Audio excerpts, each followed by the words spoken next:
Frank, I want to dig into this goalie market a little bit more. There are still 4 names on your trade targets list who could be on the move, headlined by UC Saros, Linus Ullmark, the former Vezina Trophy winner, Philip Gustafsson, Elvis Merzlikins, and his contract as well.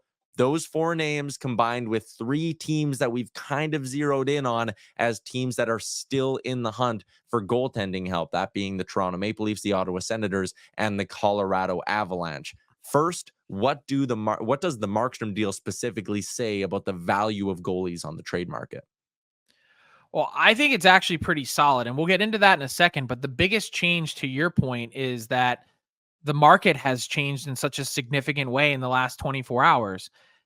Maybe half of the teams that were in the goaltending market have now solved their problem. Kings off the board.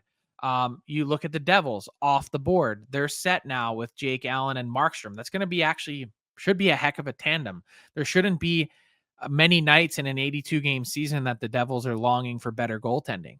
So you can pretty much, to me, in Sharpie, put the New Jersey Devils back in the playoffs next season. But when it comes to the market as a whole, how many teams are really authentically looking? Like, the Leafs are authentically looking, but they also have Joe Woll, who they're a believer in, if he can stay healthy. So they're looking for someone to come in and might not even be for the long term, is a key to point out with the Leafs. And then you've got the Sens, who it was a disaster last year with Korpisalo, and he needs certainly some fixing.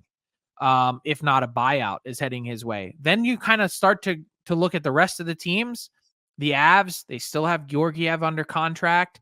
Maybe what about the Canes? I still think I'd be surprised if they dip their toe in that water, given how they've generally felt about goaltending. I don't think Utah is a team that needs goaltending because they've got 2 pretty good ones. Like, I'm not really looking at a robust market. I think now what we're in a situation is, especially when you add in the free agents, Laurent Brossoit is a pretty good option. You're dealing with more goalies available than there are teams that are authentically looking. And that's how the goalie market has changed in such an enormous way.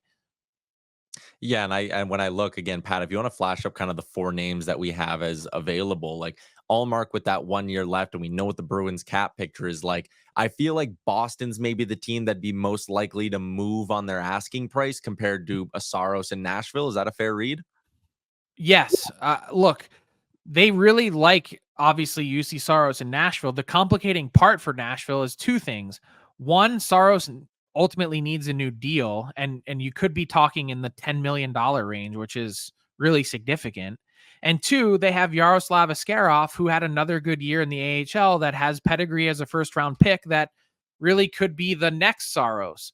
So I'm real curious to see what the Preds end up doing there. But Ullmark, it feels like they absolutely have to make a move. And given that we know that they already tried, I don't know how many other ways the Bruins can not only generate cap space, but can generate a decent enough asset to bring them a return that they could then, if they're not solving it in one trade, use that asset to go out and continue to improve their team. What's up, hockey fans? If you enjoyed that video, then you need to be hitting the subscribe button right here at Daily Faceoff. Exclusive interviews and analysis from our hockey insider Frank Saravalli, fantasy updates from Brock Sagan, and a daily live show at noon Eastern, Monday through Friday. You don't want to miss any of the fantastic content, so hit that subscribe button.